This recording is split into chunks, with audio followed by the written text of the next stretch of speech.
예배로 나오신 성도님들을 주님의 이름으로 환영합니다. 사회적 거리두기로 힘든 시간을 보내고 있습니다. 여러분 모두 예배를 통해 힘과 용기를 회복하는 시간이 되시기를 예수님의 이름으로 축복합니다. 아멘. 이제 함께 예배합니다. 하나님께 예배하는 사람은 영과 진리로 예배해야 합니다. 아멘.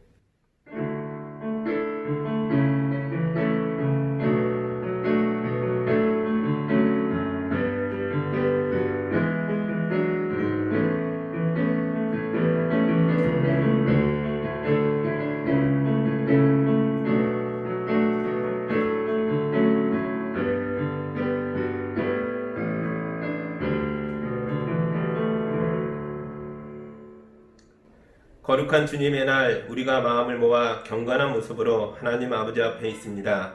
사랑하는 자녀들을 품에 안아주시고 마음이 아픈 사람들을 위로해 주시고 삶의 공고함에 지친 사람들을 격려해 주시고 사회적 거리로 외로워하는 분들의 친구가 되어 주시옵소서. 우리가 가지고 나온 기도의 제목들이 응답되는 예배가 되게 하여 주시옵소서. 예수님 이름으로 기도합니다. 아멘. 찬송가 5장 함께 찬양합니다.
우리 한 주간의 삶을 돌아보면 예배자로 나왔으나 예배자로 서기에 부끄러운 것들이 있었다면 이 시간 고백하고 용서받고 예배 다음을 회복하는 기도를 함께 드리겠습니다.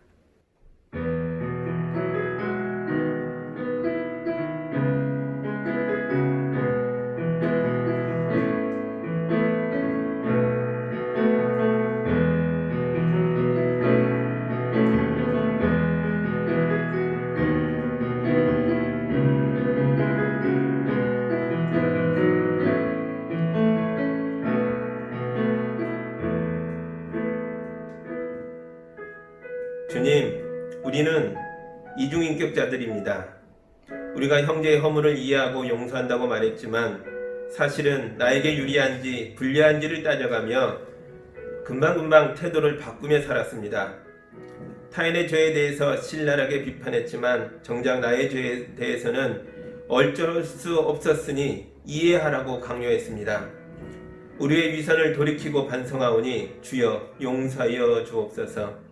주님의 크고 놀라우신 은혜로 작고 초라한 우리를 불쌍히 여겨 주옵소서. 이제 말씀을 붙잡고 새로운 길을 걷게 하시고 새로운 인생을 살게 하여 주옵소서.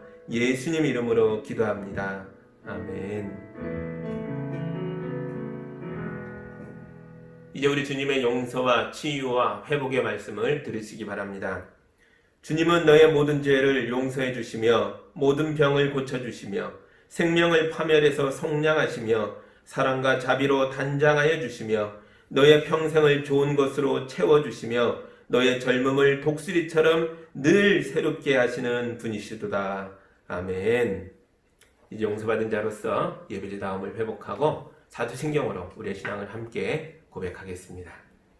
나는 전능하신 아버지 하나님 천지의 창조주를 믿습니다. 나는 그의 유일하신 아들 우리 주 예수 그리스도를 믿습니다.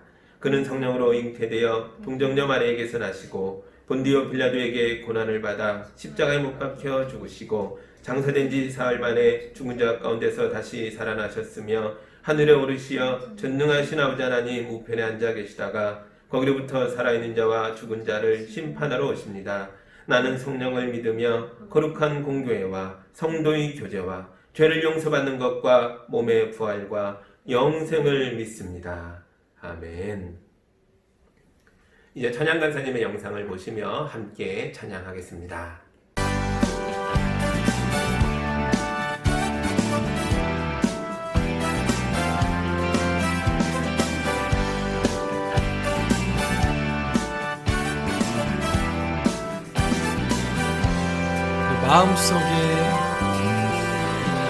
마음속에 근심 있는 사랑 주 예수 앞에 아뢰어라. 슬픈 마음 있을 때에라도 주 예수께 아뢰라.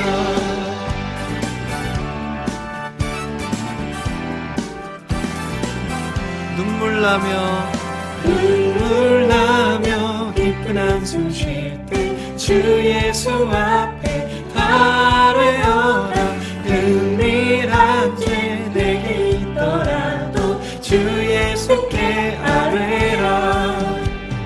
주 예수 앞에 아뢰어라. 주 우리의 친구니 무엇이나 근심하지 말고 주 예수께 아뢰라. 괴로움과 두려움 있을 때에 주 예수 앞에 아뢰어라. 내일 일을 염려하지 말고 주 예수께 아뢰라.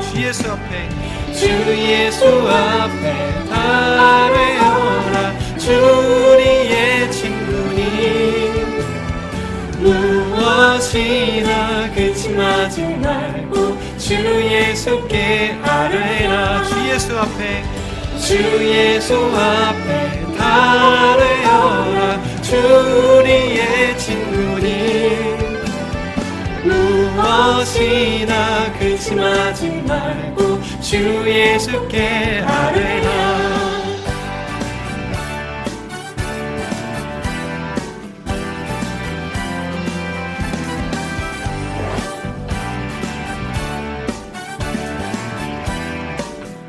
염려하지 말고 기도와 간구로 염려하지 말고 기도와 간구로 감사함으로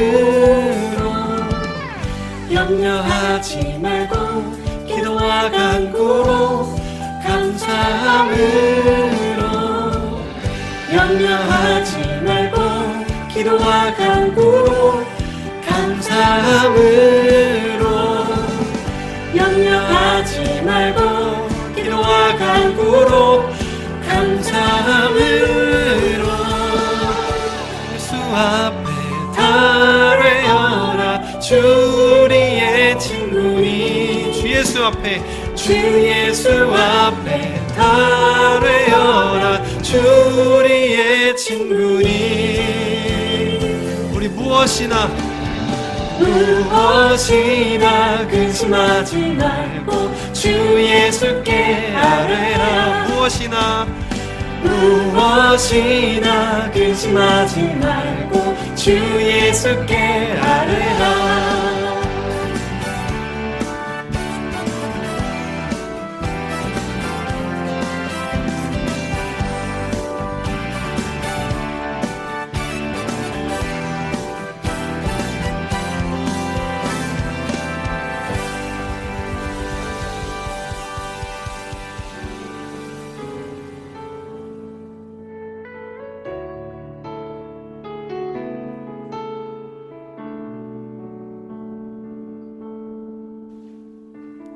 슬픈 마음 있는 자 슬픈 마음이 있는 자 몸과 영혼 병든 자 누구든지 부르시오. 예수 이름 부르시오. 그 이름을 믿는 자 그 이름을 부르는 자 그가 어떤 사람이든 그는 구원 얻으리. 우리 다시 한번 슬픈 마음 있는 자 슬픈 마음이 있는 자 몸과 영혼 병든 자 누구든지 부르시오. 예수 이름 부르시오. 그 이름을 믿는 자, 그 이름을 부르는 자,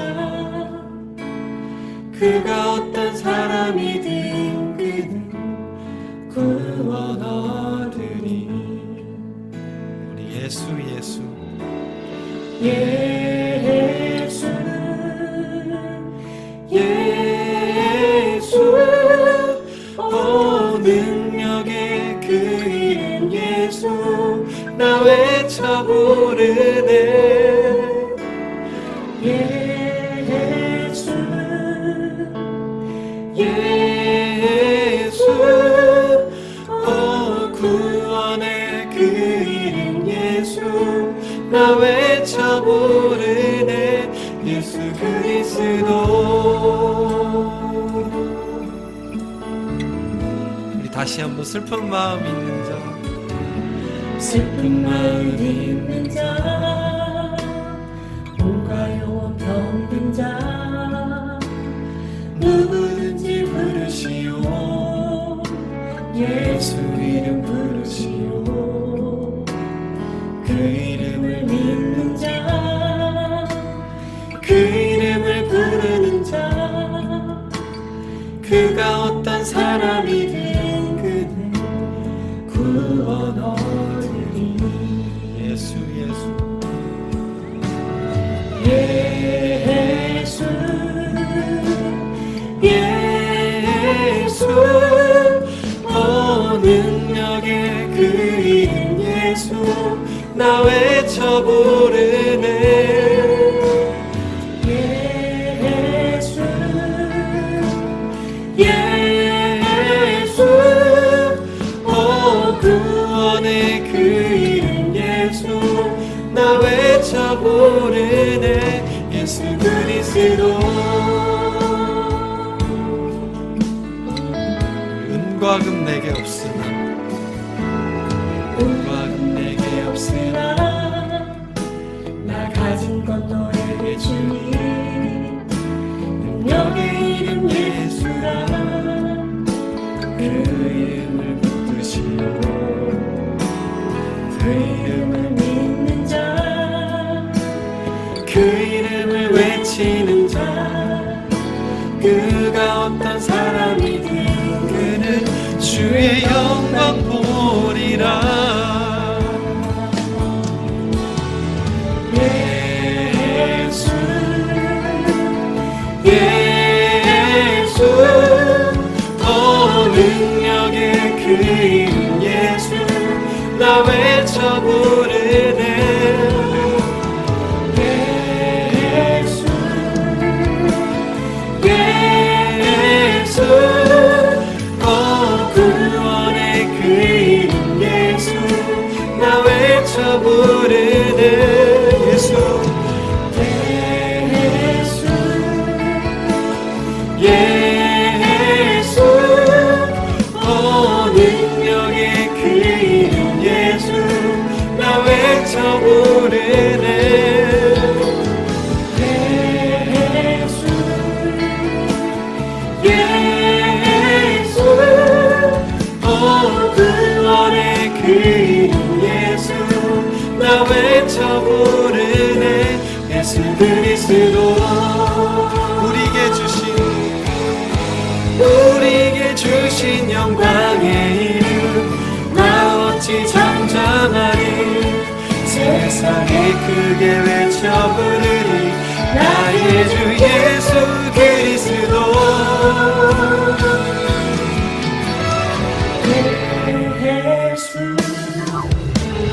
예수 오 능력의 그 이름 예수 나 외쳐 부르네. 예수 예수 오 구원의 그 이름 예수 나 외쳐 부르네. 우리 다같이 예수 예수 오 능력의 그 이름 예수 나 외쳐 외쳐 부르네.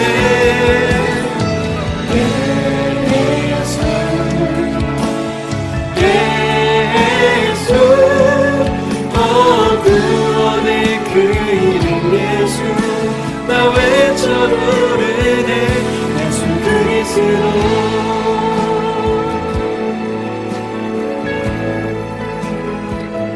예수 그리스도.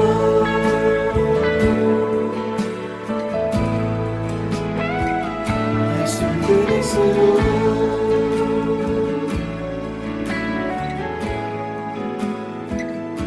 예수 그리스도.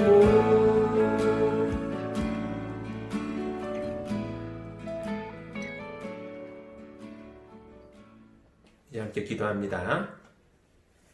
사랑의 하나님 아버지, 사회적 거리두기 기간이 길어지고 강력해지면서 우리 안에 혼란과 불안이 커지고 있습니다. 주님, 우리를 외롭게 두지 마시고 우리와 함께하여 주시옵소서. 어려움 속에서도 내적 평화를 잃지 않게 하시고 각자의 삶의 자리에서 최선을 다하게 하여 주옵소서. 우리 이웃의 고통을 외면하지 말고 조금이라도 서로 나눔으로써 함께 견디고 살아갈 수 있는 인정을 잃지 않도록 인도하여 주옵소서. 코로나 바이러스에 감염되어 고통받고 있는 사람들에게 치유의 손길을 내려주시고 이들을 돌보는 의료진들이 몸과 마음의 건강함을 지켜낼 수 있도록 도와주시옵소서. 주님, 병마에 시달리다 세상을 떠난 분들도 300여 명이 훌쩍 넘었습니다. 이들의 영혼을 하나님의 넓은 가슴으로 받아주시고 사랑하는 이들을 잃은 유족들의 슬픔을 위로하여 주옵소서. 백신과 치료제를 만들려고 많은 사람들이 노력하고 있습니다. 이들에게 지혜와 용기를 주셔서 어려운 난관을 극복하고 세상을 치유하고 회복케 하는 역사가 일어나게 하여 주옵소서. 특히 가난하고 소외된 제3세계 국가들도 백신과 치료제의 혜택을 나눌 수 있도록 세상의 모든 나라와 정부가 마음을 열고 협력할 수 있도록 도와주옵소서. 이렇게 어려운 시기를 이겨내고자 우리 교인들도 고군분투하고 있습니다. 실직의 위기에서 구해주시고 막막한 미래에 빛을 비춰주시고 자꾸 낭망하는 마음을 말씀으로 채우셔서 단단하게 붙들어 주옵소서. 먹구름을 뚫고 비추는 햇살처럼 주님의 은혜를 내려 주옵소서. 주님, 우리가 함께 얼굴을 맞대고 손을 잡고 예배하는 날을 소망하고 있습니다. 그날에 오기까지 지금 영상으로 예배하는 모든 가정마다 주님이 임하여 주셔서 주님의 복과 위로로 가득가득 채워 주옵소서. 예수님 이름으로 기도하옵나이다. 아멘.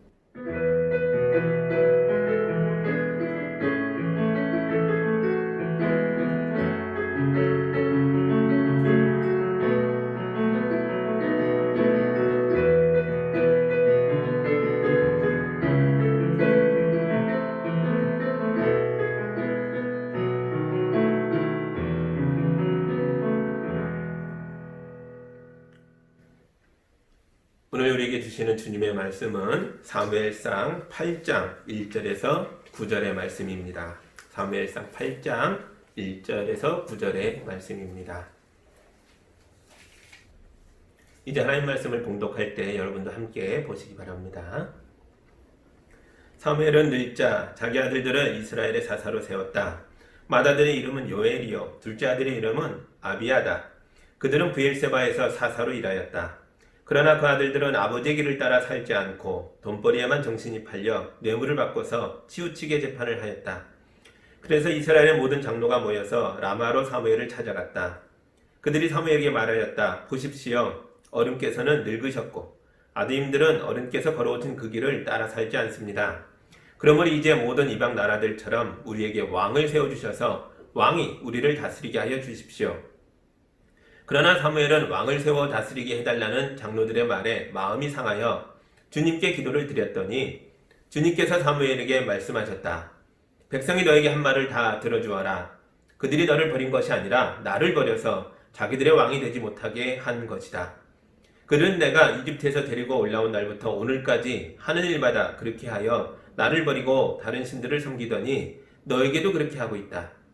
그러니 너는 이제 그들의 말을 들어주되 엄히 경고하여 그들을 다스릴 왕의 권한이 어떠한 것인지를 알려주어라. 아멘. 잠깐 기도합니다. 주님, 새 시대의 말씀들을 찾아보고 있습니다. 인류의 역사를 관통하며 성경 창세기에서 요한계시록까지 참 많은 시대들이 지나가고 새 시대가 열렸는데요. 그때마다 주님이 이 백성을 인도하셨던 것처럼 이제 우리도 인도해 주실 줄 믿습니다. 이 말씀을 통해 새 시대에 어떤 방향으로 어떤 노력으로 나아갈지를 깨닫게 하여 주옵소서. 예수님 이름으로 기도합니다. 아멘. 새 시대 두 번째 시간입니다. 지난주에 봤던 것처럼 새 시대는 옛날 방식으로 살 수 없다는 거죠. 이스라엘 백성이 광야 생활하며 유목민으로 살았던 방식으로 가나안에서 살 수는 없습니다. 이게 고민인 거죠. 여호수아가 가나안 앞에서 심각한 고민에 빠져 있습니다. 옛 시대를 대표했던 모세는 죽었어요. 이제 여호수아는 그의 후계자이지만 동시에 그와 다른 방식으로 이 백성을 인도해 가야 합니다. 뭐였죠? 정착민 생활이죠. 이게 대단히 상징적인 사건이었습니다. 근데 옛 시대에서 새 시대로 변해가면서도 많은 게 바뀌는데 변하지 않는 게 하나 있었죠. 이게 무엇이었습니까? 하나님 말씀이었죠. 모세는 하나님 말씀을 붙잡고 광야 생활의 삶을 인도해 갔죠. 여호수아도 하나님 말씀을 붙잡고 새롭게 다가오는 가나안 시대를 열었습니다. 그때 읽었던 하나님 말씀을 다시 한번 읽어드리겠습니다. 이 율법책의 말씀을 늘 읽고 밤낮으로 그것을 공부하여 이 율법책에 쓰여진 대로 모든 것을 성심껏 실천하여라. 그리하면 네가 가는 길이 순조로울 것이며 네가 성공할 것이다. 아멘. 여호수아는 이 말씀 붙잡고 자기 인생뿐만 아니라 이스라엘 민족의 가나안 정착의 새 시대의 삶도 성공했다는 거죠. 여러분도 새 시대를 두려워하지 마시기 바랍니다. 하나님의 말씀을 붙잡고 이 말씀을 읽고 이 말씀의 가르침대로 실천하시기 바랍니다. 그러면 하나님께서 여러분의 길을 순조롭게 인도하여 주실 줄 믿습니다. 아멘. 이제 세월이 많이 흐르면서 여호수아가 열었던 사사시대도 끝나가고 있습니다. 이제 사람들은 낡아 빠진 사사시대 대신 새 시대를 열망하고 있는데요. 오늘 우리가 읽은 말씀이 바로 그 내용입니다. 사무엘상 8장 1절, 오늘 본문의 1절을 다시 보겠습니다. 사무엘은 늙자 자기 아들들을 이스라엘의 사사로 세웠다. 아멘. 학자들마다 약간씩 틀리지만 여호수아로부터 사무엘까지 대체로 450년에서 480년 정도로 봅니다. 대략 500년에 가까운 세월인데요. 그런데 오늘 말씀에 마지막 사사였던 사무엘이 늙었다라고 말합니다. 지난주에 봤던 것처럼 모세가 죽었다 하는 말처럼 이 말도 대단히 상징적인 말이죠. 옛 시대가 끝나가고 있다라는 걸 보여주고 있는 말입니다. 나이가 많은 사무엘 대신 그의 아들들이 새로운 사사가 되어서 이스라엘 백성들의 여러 성사건을 재판하고 있는데요. 이들이 문제가 아주 많았습니다. 2절과 3절 보시죠. 맏아들의 이름은 요엘이요 둘째 아들의 이름은 아비아다. 그들은 브엘세바에서 사사로 일하였다. 그러나 그 아들들은 아버지의 길을 따라 살지 않고 돈벌이에만 정신이 팔려 뇌물을 받고서 치우치게 재판을 하였다. 사무엘의 아들들은 돈벌이에 정신이 팔려서 뇌물을 받고 재판의 판결을 왜곡시키고 있었다는 거죠. 원망이 자자했겠죠.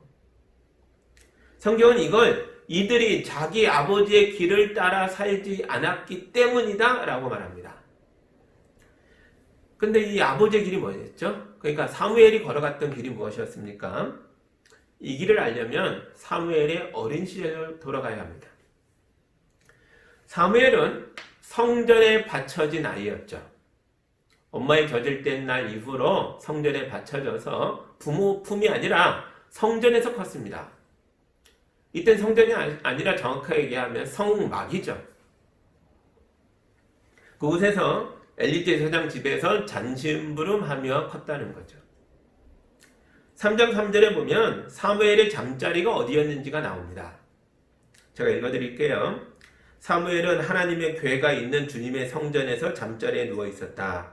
이른 새벽 하나님의 등불이 아직 환하게 밝혀져 있을 때에 주님께서 사무엘아 사무엘아 하고 부르셨다. 아멘. 대단히 유명한 잘 아는 사무엘이 부름받는 장면이죠. 그런데 어린 사무엘이 따뜻한 방에 누워 있었습니까? 아니죠. 뭐라 그래요? 하나님의 궤가 있는, 법궤가 놓여있는 성전 안에, 사실은 장막 텐트 안에 누워 있었다. 그렇게 되어 있죠.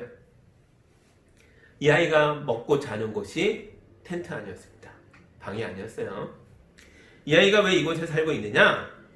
하나님의 등불을 맡고 있기 때문입니다. 하나님의 등불은 저녁이면 불을 켜요. 밤새 켜놨다가 해가 밝으면 끄게 되어 있어요. 그 일을 할 사람으로 이 아이가 거기서 먹고 자면서 있다는 거죠.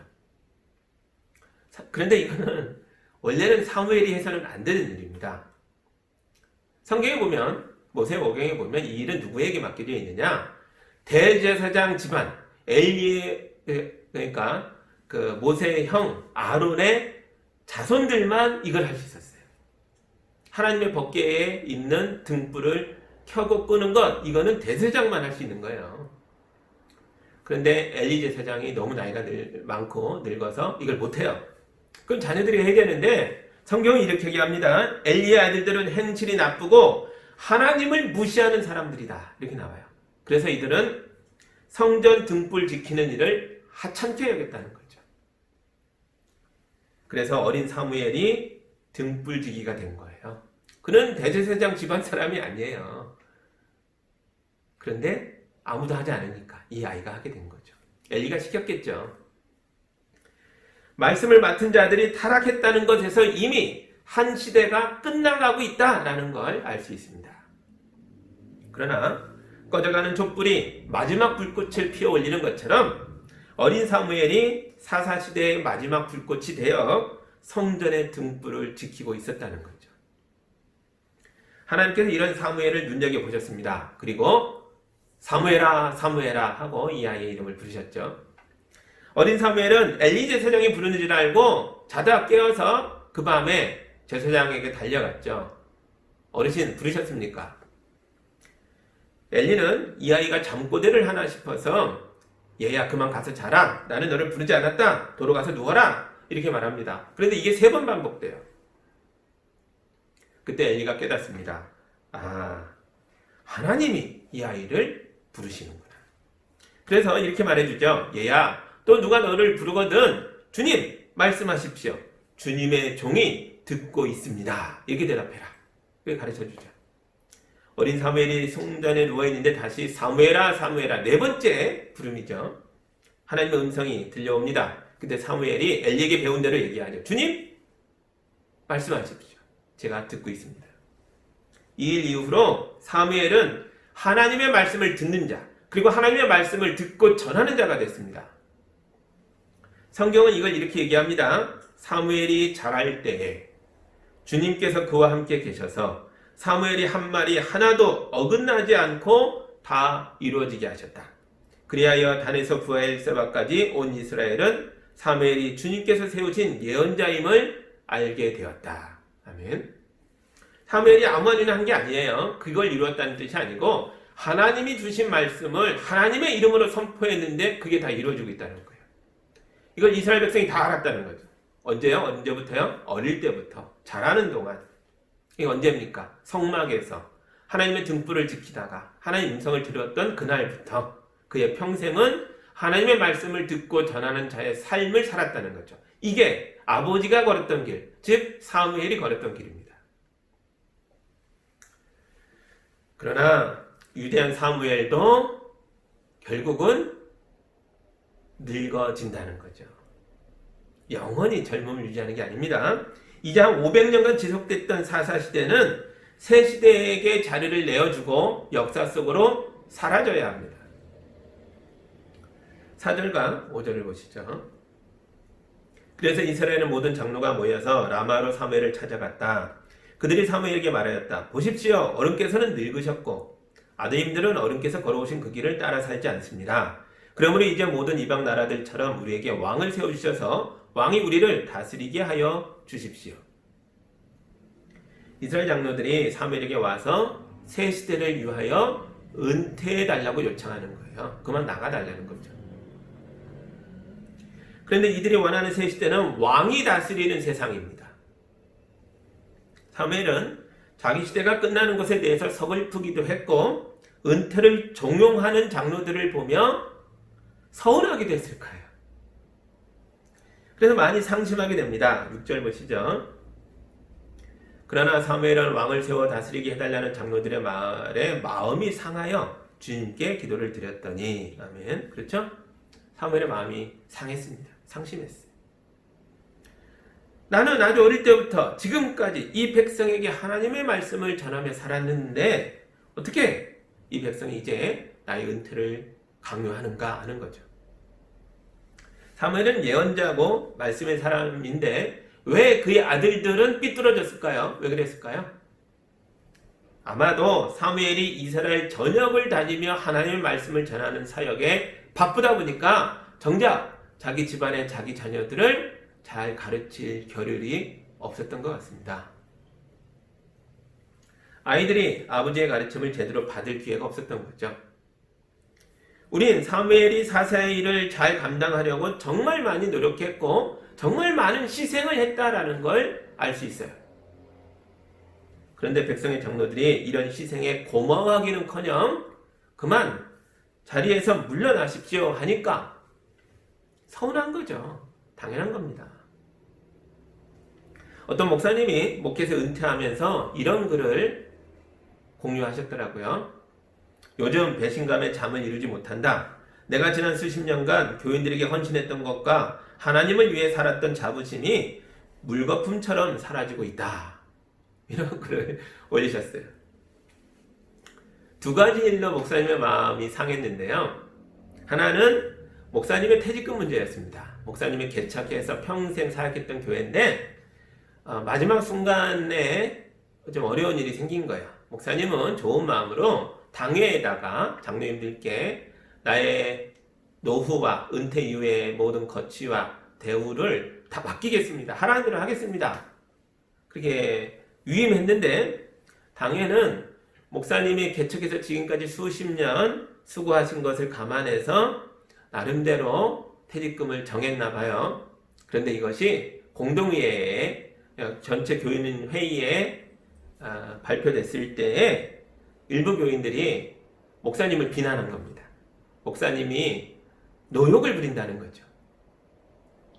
사실 목사님은 이거에 개입한 게 없거든요. 근데 너무 충격을 받으셨어요. 또 하나 후임 문제였는데요. 목사님은 교회의 미래를 생각하며 정말 고르고 골라서 본인이 정말 인정하는 후배를 자기 후임으로 추천했고요. 그래서 교인들이 이분을 모실 거냐 아닐 거냐를 놓고 이제 청빙 절차 가져오는데 우리도 했었잖아요. 투표를 했는데 목사님 생각엔 만장일치가 나올 줄 알았거든요. 당선은 되긴 됐는데 후임이 결정되긴 했는데 반대표가 꽤 나온 거예요. 이것에도 충격을 받으신 거죠. 내가 가르치고 양육해서 집사로 세우고 장로로 세운 사람들 중에 나를 반대하는 사람들이 나왔다는 것이 나는 너무너무 슬프다. 그렇게 말씀하십니다. 이분이 굉장히 합리적인 분이거든요. 목회뿐만 아니라 사회적인 이슈에 대해서도 균형 잡힌 감각으로 그런 시각으로 잘 판단하고 말씀하셨던 그런 분이세요. 사회적으로도 많은 존경을 받고 있는 분이신데 그런데 정작 자기 은퇴만큼은 합리적인 생각을 할 수가 없었던 거죠. 이 교회가 수백 명이 모이는 교회인데요. 이 많은 사람들 중에 일부의 반대가 있을 수 있다는 건 어쩌면 너무 자연스러운 거죠. 이게 합리적인 겁니다. 찬성도 있고 반대도 있는 게 당연하다고요. 그런데 목사님은 자기 목회의 마지막 순간만큼은 흠없이 완벽하기를 원하셨던 것 같아요. 이분이 기도와 묵상을 통해서 마음의 상처를 조금 씻어내셨나 봐요. 그 후에 한 1, 2주 후에 글이 새로 올라왔는데요. 이렇게 올리셨더라고요. 가룟 유다는 예수님을 팔았고 베드로는 예수님을 부인했다. 로마군이 예수님을 십자가에 매달았을 때 그분 앞에는 아무도 없었다. 내가 뭐라고 나의 은퇴가 예수님보다 완벽하기를 바랬을까? 이렇게 올리셨더라고요. 그 말씀 가운데 나름대로 회복하고 치유된 그 마음을 표현하셨습니다. 여러분, 은퇴를 앞둔 목사님이 평생 걸어왔던 길이 틀렸던 걸까요? 오늘 말씀에 나오는 사무엘이 어린 시절부터 노인이 될 때까지 헌신해 왔던 길이 잘못된 길이었나요? 아니죠. 이 백성도 인정합니다. 당신의 자녀들이 아버지의 길, 당신이 걸었던 길을 따르지 않아서 우리가 왕을 요구하는 겁니다. 그러니까 사무엘이 걸었던 길은 틀린 길이 아니었다는 거예요. 그건 맞는 길이었어요. 하나님 말씀대로 목사님은 교인들을 양육했고 사무엘은 이스라엘 백성을 인도했습니다. 근데 뭐가 달라진 거예요? 이게 틀린 게 아니고 시대가 바뀐 거죠. 새로운 시대에는 새로운 사람들이 새로운 방식으로 새로운 길을 걸어야 합니다. 우리는 새 시대의 사람들에게 과거의 사람들이 걸었던 길을 강요해서는 안 된다는 거죠. 어느 은퇴 목사님이 하나님 앞에서 기도하면서 교인들에게 섭섭했던 마음을 고백했던 것처럼 사무엘도 자기의 상심한 마음을 하나님께 고백하며 기도했는데요. 그런데 너무나 놀랍게도 하나님은 저들의 요구를 들어주라고 말씀하십니다. 7절 보시죠. 주님께서 사무엘에게 말씀하셨다. 백성이 너에게 한 말을 다 들어주어라. 그들이 너를 버린 것이 아니라 나를 버려서 자기들의 왕이 되지 못하게 한 것이다. 사람들이 원하는 새 시대는 왕이 다스리는 왕정시대였어요. 사무엘은 이걸 하나님에 대한 배신으로 봤습니다. 그래서 왕을 세우는 걸 반대했죠. 하나님도 이게 반역이라는 걸 알고 계세요. 내가 이 백성의 왕인데 새로운 왕을 요구하니 이들이 나를 배신하고 반역한 것이다. 맞다는 거예요. 그래서 이들이 왕을 요구하는 건 너를 버린 게 아니라 나를 버린 거다라고 말씀하십니다. 그러나 여기서 정말 놀라운 건 하나님이 새 시대에 대한 사람들의 갈망을 이해하셨다는 거예요. 그리고 이런 갈망에 많은 문제가 있다는 걸 알면서도 하나님은 새 시대에 대한 사람들의 요구를 인정하셨어요.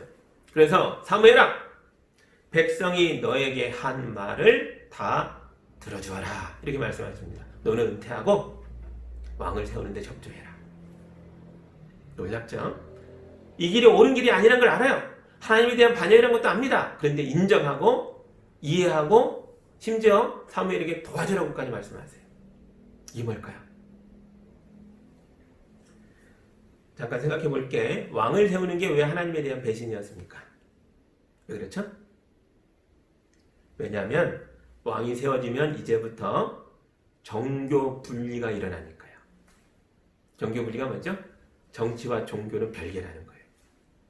사사시대까지만 해도 사무엘도 그렇잖아요. 그는 종교 지도자이며 동시에 정치 지도자였습니다. 그러나 왕이 세워지면 정치와 종교가 분리될 수밖에 없어요. 종교는 종교 영역으로만 남게 되고 왕이 다스리는 정치의 국가와 경제와 또 뭐 있나요? 뭐 국방의 문제, 이건 다 외교, 국방 다 세속적인 영역이 되어버립니다. 하나님이 없는 영역이 된다고요. 총책임자는 하나님이 아니라 왕이 되는 거죠. 그 자리를 이 정치와 모든 사회 영역에서 하나님 말씀 대신 왕의 권력이 지배하게 됩니다. 그래서 하나님에 대한 배신이 맞죠. 하나님은 이게 얼마나 위험한 일인지를 잘 알고 계십니다. 그래서 사무엘에게 왕의 통치가 얼마나 무서운 것인지를 백성들에게 경고해 주라고 말씀하세요. 9절입니다. 그러니 너는 이제 그들의 말을 들어주되 엄히 경고하여 그들을 다스릴 왕의 권한이 어떠한 것인지를 알려주어라. 들어는 주되 경고도 주라는 거예요. 11절부터 18절까지 왕의 권한에 대한 이야기가 쭉 나열되는데요. 다 읽을 수는 없지만 제가 몇 군데만이라도 뽑아서 읽어드릴게요. 당신들을 다스릴 왕의 권한은 이러합니다. 그는 당신들의 아들들을 데려다가 그의 병거와 말을 다루는 일을 시키고 병거 앞에서 달리게 할 것입니다. 그는 당신들의 딸들을 데려다가 향유도 만들게 하고 요리도 시키고 빵도 굽게 할 겁니다. 그는 당신들의 가장 뛰어난 남종, 여종, 젊은이들 다 끌어다가 나귀까지 끌어다가 왕의 일을 시킬 겁니다. 마침내 당신들까지 왕의 종이 될 것입니다. 이게 왕정시대라는 거예요. 왕이 세워지면 왕은 강력한 권력으로 아들들은 군인을 만들어서 전쟁터로 내몰 거고 딸들은 왕궁의 시녀를 만들어서 노예처럼 부릴 거고 백성의 좋은 건 다 뺏어갈 것이며 심지어 당신들 전부가 왕의 종이 될 것이다. 이렇게 경고하십니다. 근데 이건 단순한 경고가 아니에요. 진짜 왕정시대에 가면 어느 나라를 막론하고 이런 모습이 됩니다. 절대 권력이니까요. 그게 왕이죠. 절대 권력자. 그러나 이런 경고를 받고도 백성들은 왕을 원했습니다. 왜 그런지 19절과 20절 보시죠. 이렇게 일러주어도 백성은 사무엘의 말을 듣지 않고 말하였다. 그렇지 않습니다. 우리에게도 왕이 있어야 되겠습니다. 우리도 모든 이방 나라들처럼 우리의 왕이 우리를 다스리며 그 왕이 우리를 이끌고 나가서 전쟁에서 싸워야 할 것입니다. 뭐죠? 백성이 왕을 원했던 근본적인 이유의 가장 깊은 이유가 뭐예요? 전쟁이었습니다. 사사시대는 청동기 시대였어요. 사람들은 부족 단위로 살았죠. 이때의 적이라고 하면 추수한 식량을 빼앗으러 오는 약탈자들, 도적대가 적이었어요. 그러니까 부족 단위로 방어할 수 있었습니다. 그런데 철기 시대가 시작되면서 새로운 시대로 진입하고 있는 거예요. 특히 블레셋이라는 바다를 건너온 민족이 철기 문명을 가지고 들어왔어요. 그들의 무기는 너무 날카로워서 청동기 무기들을 그냥 무자루도 잘라버립니다. 이런 강력한 무기를 앞세워서 부족들을 연합하고 국가화하기 시작했어요. 그들의 왕이 생기고 국가가 되면서 부족의 젊은이들 다 끌어다가 강력한 군대, 많은 숫자의 군대를 조직합니다. 도저히 싸워 이길 수가 없는 거예요. 사사시대 때는 번번이 블레셋에게 깨졌습니다. 그래서 이들이 왕을 요구하는 거예요. 우리도 새로운 시대에 진입해야 합니다. 왕이 있어서 강력한 권력으로 사람들을 끌어모아서 전쟁을 대비해야 합니다. 이거죠. 우리 하나님은 이런 그들의 절박함을 인정하셨습니다. 이해하셨어요. 이런 걸 필요하기라고 그러죠. 사람들의 욕망을 이해하고 그 안에 담긴 절박함을 알고 계시다고요. 우리가 항상 옳은 길을 걸을 수 있는 게 아니에요. 그게 얼마나 좋겠습니까? 그러나 때로는 옳은지 아닌지 모르는 가운데 비틀비틀 걸을 수밖에 없어요. 절박하기에 회색지대를 걸을 수밖에 없습니다. 하나님이 이해하고 계시고 인정해 주신다는 거죠. 성경을 흑백으로 보시면 안 됩니다. 하나님은 회색지대가 있음을 알고 계세요. 왕정시대는 그런 것이었습니다. 이게 옳은 건 아닌데, 이게 완벽한 건 아닌데, 모순이 많은데 이들이 절박해서 왕을 요구하는 거예요. 알고 계시고 인정하시고 이해해 주십니다. 그렇다고 그냥 이게 최선이다 그건 아니에요. 지금 코로나 바이러스 때문에 온 나라가 난리잖아요. 그래서 전 세계보다 대한민국이 더 강력하게 민간 생활을 통제하고 있죠. 유럽 나라들이 한편으로는 부러워하면서 한편으로는 너무 심한 거 아니야? 이렇게 의심하기도 합니다. 그게 뭐예요? 핸드폰 모든 걸 추적하는 거. 동선을 다 파악하는 거. 그래서 우리가 어디를 갔는지까지 이 개인정보를 다 들추어서 추적합니다. 아주 강력하게 국민을 국가가 통제하고 있어요. 교회 모일 자유를 강제로 억압합니다. 사회적 거리두기 2.5가 시행되면서 자영업자들의 사업장들이 모조리 문을 닫고 있어요. 그런데도 우리는 참고 있습니다. 왜 그래요? 이런 정부의 강력한 통제가 필요악이라는 걸 알고 있어요. 이게 옳은 건 아니에요. 그러나 일시적으로는 필요하다는 거죠. 그렇잖아요. 이제 새 시대를 열어야 하는데요. 이런 필요악이 새 시대의 질서로 고착되면 안 됩니다. 이건 바이러스를 막기 위해서 일시적으로 이런 강력한 정부를 인정하는 거고요. 미래에는 코로나 바이러스를 지나간 다음에 다가오는 새로운 시대는 더 자유로운 세상이 될 수 있도록 이런 일시적인 필요하게 모순들, 잘못된 것들을 고쳐나가야죠. 이게 계속 유지되면 정부가 강력한 독재자로 변질될 수밖에 없다고요. 그래서 하나님은 왕정시대가 오는 걸 인정하셨지만 그 시대의 위험성에 대해서도 강력하게 경고하신 겁니다. 그리고 왕정시대가 올바르게 나아가야 할 방향을 말씀하셨어요. 근데 놀랍게도 그 말씀이 민수기 17장에 나온다는 거예요. 그게 어디예요? 모세오경. 광야시대에 모세에게 주셨던 말씀 속에 이미 왕정시대에 어떻게 건강한 왕정시대가 돼야 할지를 말씀하셨다는 거죠. 누구에게 말했냐? 왕에게 말했습니다. 아직 왕이 없는데 왕에게 말합니다. 17장의 내용을 제가 읽어드릴게요. 당신들이 그 땅을 차지하고 살 때에 주위의 다른 모든 민족같이 당신들도 왕을 세우고 싶다는 생각이 들거든 당신들은 반드시 주 당신들의 하나님이 택하신 사람을 당신들 위에 왕으로 세워야 합니다. 왕이라 해도 군마를 많이 가지려고 해서는 안 되며 왕은 많은 아내를 둠으로써 그의 마음이 다른 데로 쏠리게 하는 일이 없어야 하며 자기 것으로 은과 금을 너무 많이 모아서도 안 됩니다. 왕위에 오른 사람은 레위 사람 제사장 앞에 보관되어 있는 이 율법책을 두루마리에 옮겨 적어 평생 자기 옆에 두고 읽으면서 자기를 택하신 주 하나님 경외하기를 배우며 이 율법의 모든 말씀과 규례를 성심껏 어김없이 지켜야 합니다. 아멘.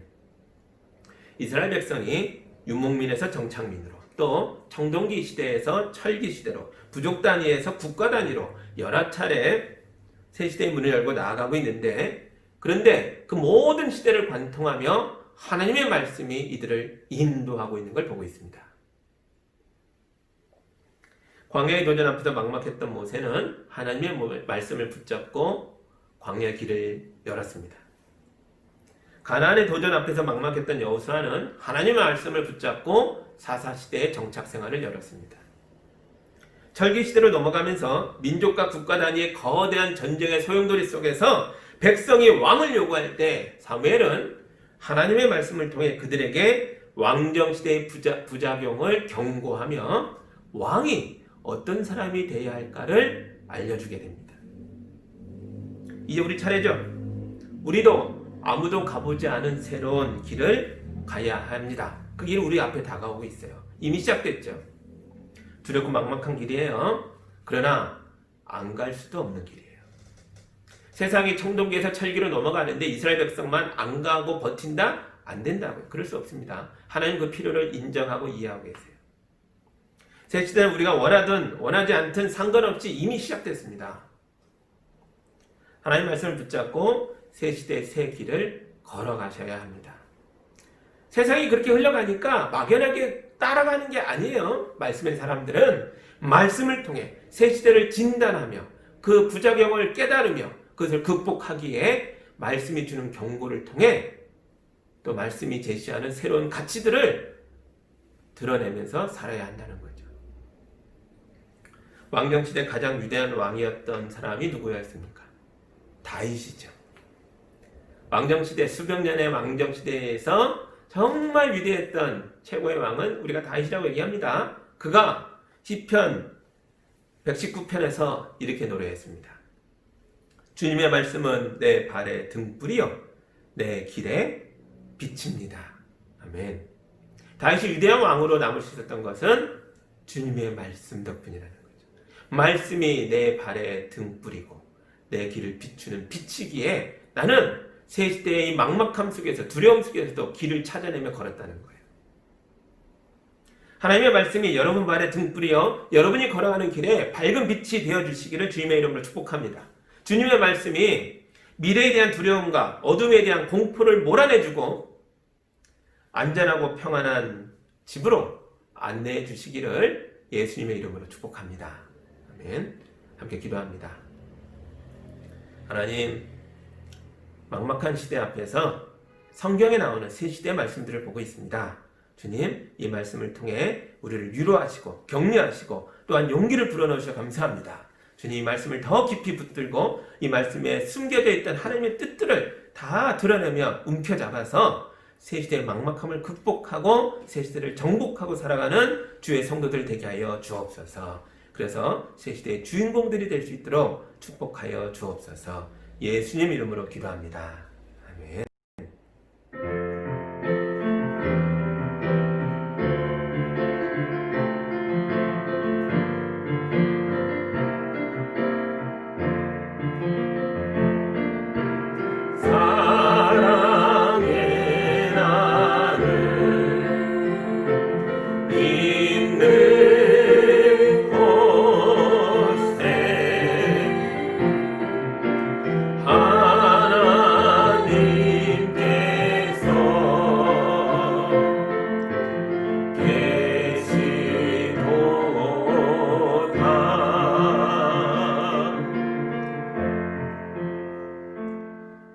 주님, 이 어려운 시대에도 우리에게 은혜가 있다는 것을 믿습니다. 이스라엘 백성이 광야를 헤맬 때도 하나님께서 길을 여시기에 그들에게 만나가 내렸고 메추라기가 내렸던 것처럼 가나안의 험악한 정복기에도 주님이 도우셔서 그 모든 나라들을 정화시키며 그들이 정착하고 살 길을 열었던 것처럼 주님, 우리 시대에도 주의 성도들의 삶을 인도하여 주옵소서. 주님, 남들은 이 어려운 시대에 내 것을 가두고 감추고 지키려고 하는데 우리는 마음을 열어 주님께 드리고 이웃과 나누며 살고 있습니다.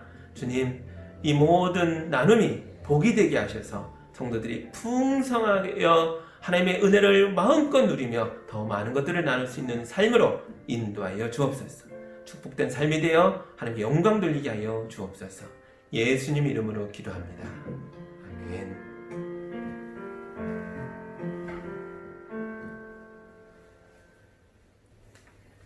사회적 거리두기 2.5로 인해 2주간 영상으로 드렸고요. 그리고 이게 조금 줄어들었지만 여전히 쉽지 않은 상황입니다. 그래서 더 지켜보면서 영상 예배를 이어가야 할 것 같습니다. 여러분도 가정에 있지만 각자 말씀 붙잡고 기도하면서 이 어려운 시기들을 잘 이겨나가시기를 바랍니다.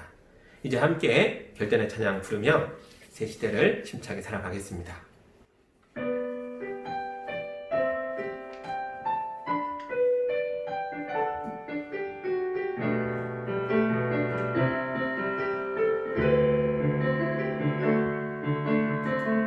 이 땅에 내 삶이 비록 버겁더라도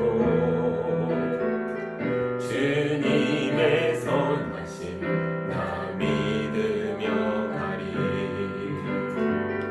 이 작은 자통에 주가 이뤄가시니 감사로 사는 삶 나 살기 원하네. 내 삶의 시간 속에 주 일하시네. 내 모든 여정 속에 함께 하시네.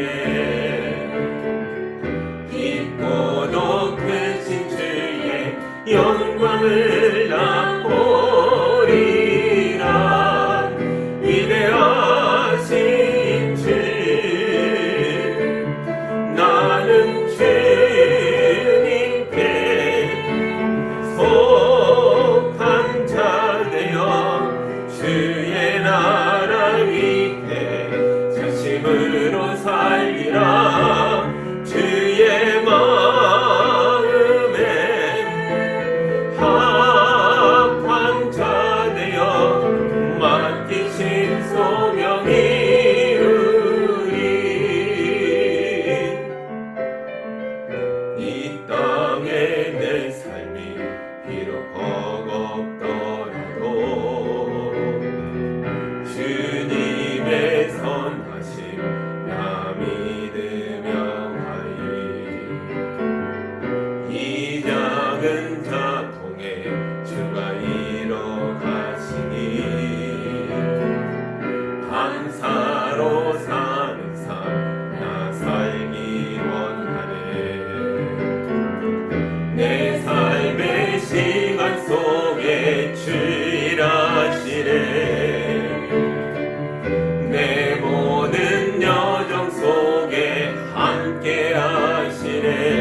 새 시대의 소망이시며 새 시대의 정답이시며 새 시대에 우리가 따라야 할 길이신 예수 그리스도의 은혜와 하나님 아버지의 크신 사랑하심과 성령님의 인도하심과 교통하심이 말씀 붙잡고 담대하게 새 시대의 세계를 걸어가는 성도들 위해 그들의 삶의 터전 위에 그들의 가정 위에 이제로부터 영까지 함께하기를 간절히 축원하옵나이다.